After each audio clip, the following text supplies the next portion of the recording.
अस्सलाम वालेकुम व्यूअर्स, कैसे आप सब लोग। आई होप आप सब खैरियत से होंगे। मैं हूं डॉक्टर एजी दानिश, आपको मेरे चैनल पे खुश आमदीद। Welcome to my channel.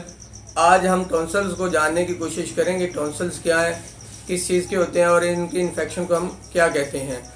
Tonsils, इससे पहले कि आप मेरे चैनल पे नए हैं तो मेरे चैनल को सब्सक्राइब कर लें और बेल आइकन को प्रेस कर लें ताकि हर नई आने वाली वीडियो आप तक सबसे पहले पहुंच सके। दोस्तों, टॉन्सल जो है ये बेसिकली लिम्फ नोड्स होते हैं। ये हमारे गले के पिछले हिस्से, ऊपर वाले हिस्से में पाए जाते हैं, यानी कि जिसे हम जुबान के जड़ जो होती है, जिसे जुबान की जोब में इसे हम कहते हैं। ये बेसिकली बैक्टीरिया और वायरल को फिल्टर करने में अहम किरदार अदा करते हैं। ये बैक्टीरिया और वायरस को हमारे जिस्म में इंटर होने से बचाते हैं ताकि कोई बड़ी बीमारी हमारे जिस्म में लाहक ना हो सके, जिसकी वजह से इनके अंदर इन्फ्लामेशन हो जाती है, इन्फेक्शन हो जाती है। और जब इन्फ्लामेशन और इन्फेक्शन होती है तो इसके इन्फेक्शन को हम टॉन्सिलाइटिस कहते हैं।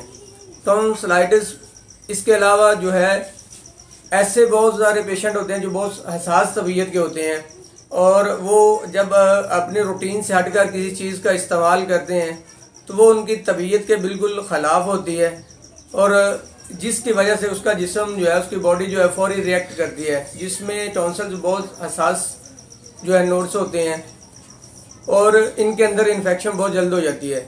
जैसा कि बाद पेशेंट ऐसे होते हैं जो बारिश में भीग जाएं तो उनको टॉन्सल्स हो जाते हैं। इसके अलावा कुछ खट्टी और ठंडी चीज़ों का ज़्यादा इस्तेमाल करने से पेशेंट के अंदर जो है वो इन्फेक्शन हो जाती है, टॉन्सल्स बढ़ जाते हैं। और इसके अलावा जो है बर्फ़ का ज़्यादा इस्तेमाल करने से इस तरह की यानी कि चीज़ें जब पेशेंट इस्तेमाल करता है तो उनके अंदर ये टॉन्सल्स के अंदर इन्फेक्शन हो जाती है। अब इसके सिम्टम्स क्या हैं, अलामात क्या हैं। सिम्टम्स इसके अंदर ये है कि जब पेशेंट निकलने की कोशिश करता है तो उसको निकलने में दिक्कत महसूस होती है, मुश्किल पेश होती है। जैसे ही पेशेंट का मुंह खोलकर देखें तो उनके मुंह के अंदर जुबान की जड़ में देखें तो इतनी मोटी मोटी गिल्टियाँ बनी होती हैं। जब उन गिल्टियों के ऊपर गौर से मुशाहदा करें तो ऐसे लगता है जैसे कोई चीज़ गोल, यानी हम फोड़ानुमा चीज़ें होती हैं, इनको हम टॉन्सल्स कहते हैं। अगर बाहर से इस मुकाम पर दबाकर देखा जाए तो जब ये टॉन्सल इस हाथ पर यहाँ पे दबाकर देखें तो ये टॉन्सल्स गिल्टियाँ जो है हमें महसूस होती हैं, बाहर से भी यानी कि ये फील होती हैं और पेशेंट को बहुत ज़्यादा मुश्किलात पेश होती है किसी चीज़ के खाने में।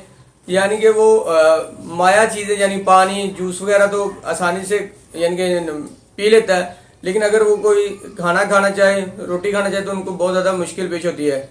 और इनकी वजह से टॉन्सिलाइटिस की वजह से कुछ बीमारियां भी लाहक होती हैं बॉडी के अंदर, जैसे खांसी आना। और अगर ये इन्फेक्शन बढ़ जाए तो इसकी वजह से पेशेंट को टेम्परेचर हो जाता है। टेम्परेचर होने की वजह से ये तो है वो मर्ज जो अक्यूट होती है।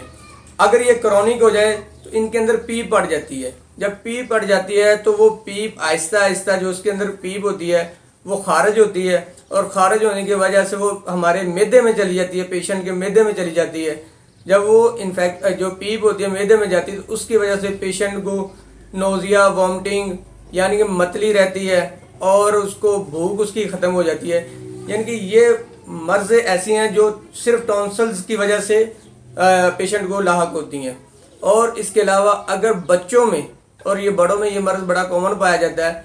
अगर ये बच्चों में छोटी उम्र में ये मर्ज़ पाया जाए और ये क्रॉनिक हो जाए तो इसकी वजह से बच्चों की जो है वो ग्रोथ भी रुक सकती है। यानी कि इस लेवल की टॉन्सल ख़तरनाक बीमारी है। तो इसके हम ट्रीटमेंट जानने की कोशिश करेंगे होम्योपैथिक में। इसका होम्योपैथिक में बहुत बेहतरीन इलाज है अगर प्रॉपर तरीके से किया जाए तो मेडिसिन की तरफ चलते हैं। मेडिसिन में ये है कि अगर गले को खोल कर जब हम देखते हैं, जब पेशेंट का मुंह खोलते हैं और उसके अंदर इन्फेक्शन इस लेवल की हो कि वो रेडनेस हो, बहुत ज़्यादा पेशेंट को सुर्ख गला हुआ हो, ऐसे लगता हो जैसे यानी कि खूननुमा यानी हो सुर्ख और मोटी मोटी गिल्टियाँ हो, तो उनके अंदर बेलाडोना जो है आप इस्तेमाल करवाएं। बेलाडोना 30 में लेनी है आपने। और इसके अलावा अगर पेशेंट में यही टॉन्सल जो है शदीद हो रहे हो, इनके अंदर पी बन चुकी हो, तो इसके साथ साथ आप ब्राइटा कारब ब्राइटा कारब और बेलाडोना, इसका आप कॉम्बिनेशन बनाकर 30 में पेशेंट को सुबह दोपहर शाम इस्तेमाल करवाएं। मैं इनकी पिक्चर लगा देता हूँ दोनों मेडिसिन की, तो इनका आप इस्तेमाल करवाएं पेशेंट को 10-10 कतरे सुबह दोपहर शाम। अगर छोटा बच्चा है 5 साल से छोटा है तो उनको आप 5-5 कतरे सुबह दोपहर शाम आप इस्तेमाल करवाएं। इससे इंशाल्लाह पेशेंट के टॉन्सिल्स का मसला मुस्तकिल हाल हो जाएगा। ले इजाज़त दीजिए। इंशाल्लाह इसी वीडियो के बारे में अगर आप कोई सवाल करना चाहते हैं तो आप मेरे कमेंट बॉक्स में आकर सवाल कर सकते हैं। अगर किसी और डिजीज़ के ऊपर आप चाहते हैं कि वो वीडियो बनाएं तो वो भी आप मुझे कमेंट बॉक्स में जो आप कह सकते हैं, तो इंशाल्लाह उसके ऊपर भी मैं वीडियो बना दूंगा। ले इजाज़त दीजिए। खुश रहें, खुशियाँ बांटिए। अल्लाह हाफिज़।